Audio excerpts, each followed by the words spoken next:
Hello, hello. Welcome back. Thank you so much for joining us again.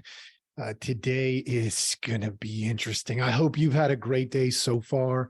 I'm fighting the urge to say a really bad joke. So I'm not going to do it. Okay. I'm just not going to do it because I don't want to make a mockery of the topic that we have today, which is, are you woke? That's a good question, isn't it? Hey, I had this conversation with my mother-in-law not too long ago, in the last week or so, and it was interesting. The question became, what is woke? What does that mean? And we had some conversation around it. It was really, we have some different views, me and her, but we both remained open to the dialogue. And, I walked away saying, I really got to do this on my podcast, because if I just met one person who is wrestling with this, I guarantee there's 10 million people out there probably trying to figure out what this is about. So when this is done, if I do a great job, do me a favor. Share it with your mother, your father, your grandpa and grandma, your aunt and your uncle, your brother and your sister, because here's the thing. If we don't understand what's happening, we sometimes by default perpetuate cycles that are unhealthy. So we get a little bit of insight. Sometimes we can be a little more intentional about our actions, our behaviors, our thoughts, our feelings, and what we're trying to accomplish in the world. And that's my hope today, which is that is a huge, huge obstacle to try to take on at one time. But we're going to get after it. We're going to see what we can do. And you're welcome to ask questions, have conversation about this, and all of that kind of good stuff, because what we're trying to do is improve perspective, help people understand things better. So where does this terminology come from? I'm not a big history buff. It's not my thing necessarily, because I'm not great with dates and names and stuff like that. So take this as, me, did my research. So this is not uninformed, but go do your research too. Don't count on me to get it 100% correct. But I'm going to try to give you a little bit of background. So some of the story that I've been reading, and I spent a fair amount of time trying to figure it out. Well, somewhere back, maybe even as early as the 20s, the 1920s, but definitely around the 40s, there was a lot of documented conversation about what it means to be woke. At that time, it was intended to mean racial injustice. That's really, it was a very narrow meaning. It was about racial injustice. And you fast forward, it kind of was in some of our culture off and on from the 40s to the 60s, but in the 60s, it seems to have picked up some momentum. And in the 70s, even more momentum, but it changed what it meant a little bit, right? Well, like a lot of things, we got to be really careful about how we define words, how we define meaning, because it sort of morphed into this consciousness concept, this idea of understanding. And that was great. From what I read and what I learned, that seemed to be a really good trajectory of hey, come on, people, wake up. There's problems here. Let's deal with them. So I was like, okay, well, that's cool. I fast forward, and, even this is when what we know of it today starts to be more, it morphs into what we see it as today. Around the 2016, 2017, there's conversation about it being in Saturday Night Live. And then, there's the Black Lives Matter got a hold of it. I mean, really, it probably stemmed from Black Lives Matter, to be honest, but it's hard to tell. It gets a little fuzzy as to where exactly it comes from there. But we do know that it was a big portion of the BLM movement. And it began to get tied to many, many things. It got tied to, just the general concept of social injustice. It got tied to misappropriation. It got tied to, DEI and political correctness and all of these things. And so what does it mean today? I'm going to end up spending a little bit of time on that because, with a little bit of that history, we know where it sort of came from. It really came out of, racial justice, the idea of creating a more socially appropriate interaction between blacks, whites, browns, and all of that kind of stuff. And, in whether you're an illegal immigrant or a legal immigrant, like it's designed to sort of address some of those things originally. But let me tell you what as I was breaking it down, I had to do again some more research.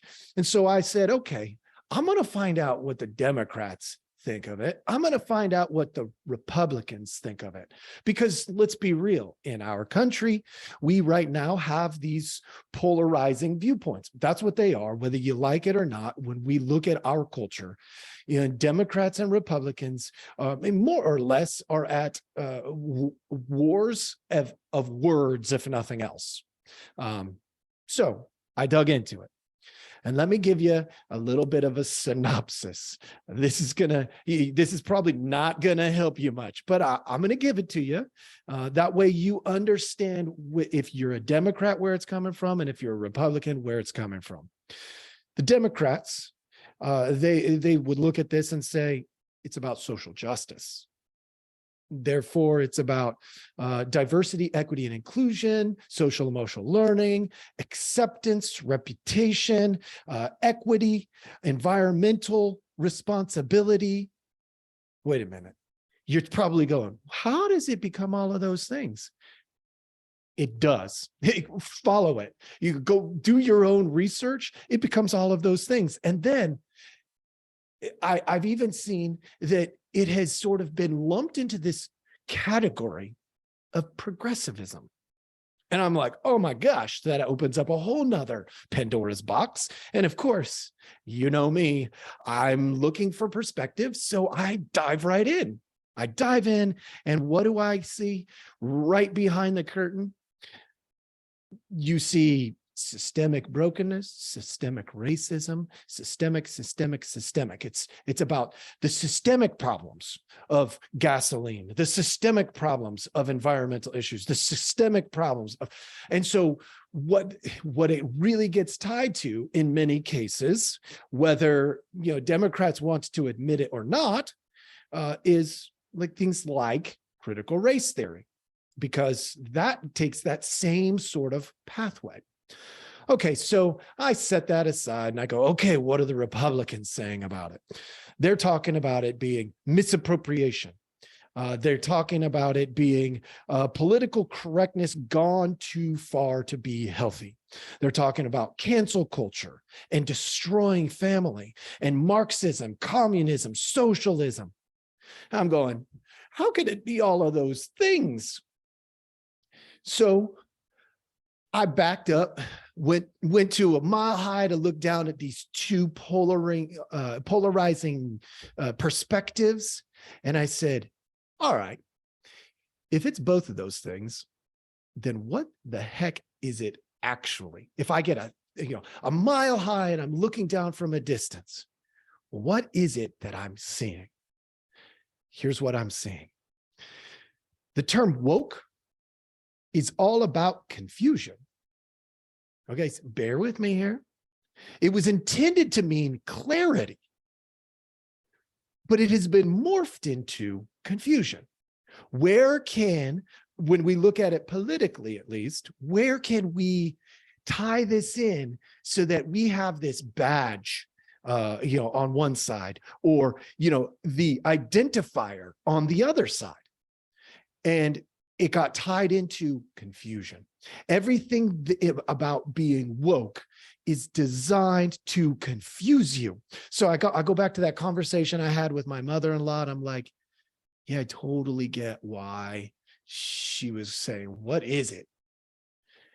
because it looks like, smells like, feels like 10, 20, 30, 5,000 different things.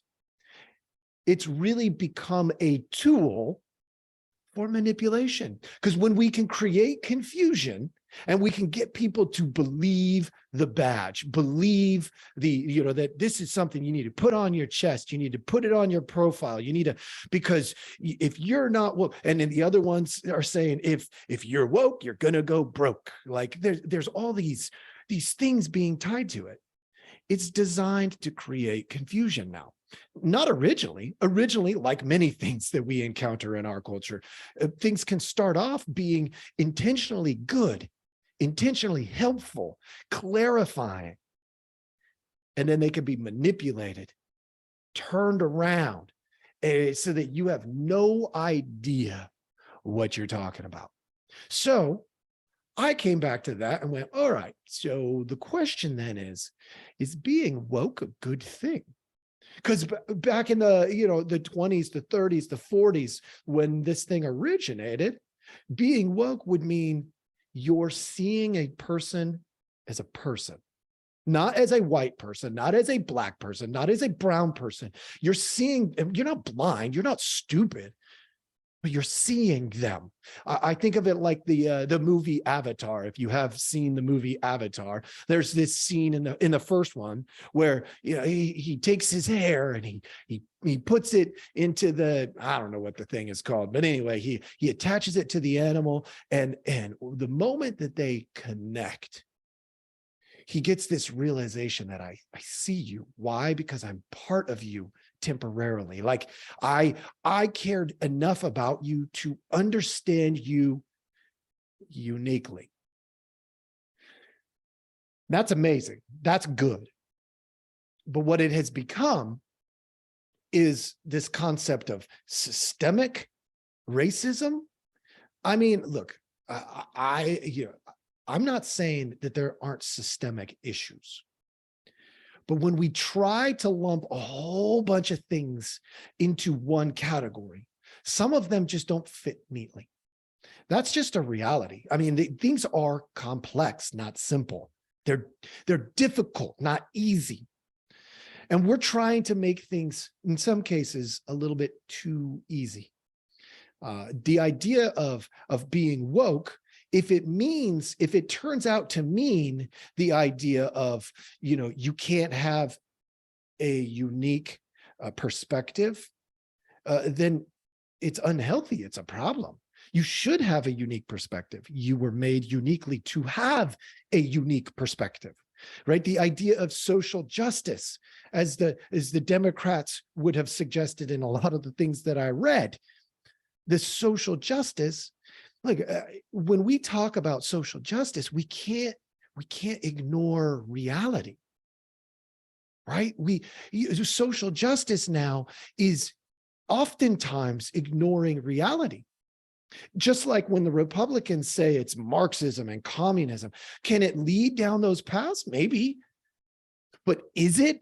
No, not inherently. Now, if we're trying to predict the future, let's be real, not too many people are good at it. And so I would even argue that needs to be tapered off too, on both sides. Not just the Democrats or the Republicans, but let's be real. We need to understand enough about what it means historically and enough about what it means today to sit down and have conversations about these subcategories. Right? If you've been with me for very long, I could break down each and every one of these things because I have researched and researched and researched them. The idea of social justice in the eyes of the law is very different than social justice in the eyes of a therapist. As a therapist, I go with the Einstein version. The Einstein version is if you ask a fish to climb a tree, it'll spend its entire life feeling stupid. The Einstein version. I have to treat a fish like a fish, a monkey like a monkey, a mole like a mole, a bird like a bird, a person like a person, a male like a male, a female like a female. I know this gets really confusing because we're being told that we have to treat them how they want to be treated. Okay, that's great but there's lines that you can cross. Like, for instance, when it comes to social justice, if somebody says, I really want you to crack me over the head with a baseball bat until you can see my brains. I know that's really graphic, and I apologize if that's hard for you. The answer to that is not just no. It's heck no. Not doing it. Not ever going to do it. Why? Because I value you. And if you value yourself less than I value you, I mean, that's okay. That happens. I get it. You know, like, I would love to see or to have my wife see herself through my eyes, because I, in some ways at least, value her much more than she values herself. No, she doesn't have, I mean, she has some confidence things like anybody, like I do, like you do, but she's not terribly, not confident. But I look at her and I see priceless, amazing, wonderful. Like, I see somebody who's hot. Like, let's go. This is going to be like, let's go on an adventure. Let's take a trip, just you and me. Like, I just want to be around her and spend time with her. I would love to treat her uniquely because she is. My guess is, in her eyes, she sees me in a unique way also. And I try to see what it would look like from her view, but it's hard. It's hard. But social justice is about that. It is not about equality. Equality is a legal term. Should we be treated with equality in the eyes of the law? Absolutely. Are we? No. Is there some systemic things in place that should be adjusted so that it is more equal in terms of the law? Yes. But social justice is not that. Social justice is, I'm going to treat you uniquely. I'm not going to treat you like a white man, a black man, a brown man. I'm going to treat you as you are. So I can go down this list. I can talk about DEI, SEL. I could talk about misappropriations. Like, there are times where political correctness becomes dangerous because we fight so hard for political correctness that we lose track of reality. I'm going to propose to you that what we really ought to be doing is waking up to what is real. Because when we go back to the origins, that's the design. That's the design of being woke. What is real? And unfortunately, in our current state, our current cultural views, we're actually getting further from that. We're not looking at reality. We are trying to affirm fantasy with a fair amount of regularity. And that is the opposite of what woke was intended to mean. So, are you woke? Should you be woke? Should everybody be woke? If it means clarity, understanding of truth and reality, then I would propose yes. But if it means confusion, chaos, a tool to manipulate, then I have to go with no. I know I left you here without a real clear answer. And part of the reason for that, I just want to clarify this so you don't walk away confused. I want you to understand the nature of the issue. I'm not here to tell you what you have to do. That's not my point. I'm here to help you understand what actually is. A healthy perspective is one that's based in reality. So, as people try to redefine this, as people try to, use it for demagoguery and shove it down your throat as an emotional manipulation tool, don't fall for it. Be above that. And then you're more in line with the original intent behind being woke. All right. That's what I got for you today. I hope that was helpful. Thanks for joining us. Please share this with as many people as you can. Let's get the word out what this means and what the dilemma actually is that we are in. Have a great day. I'll see you next time.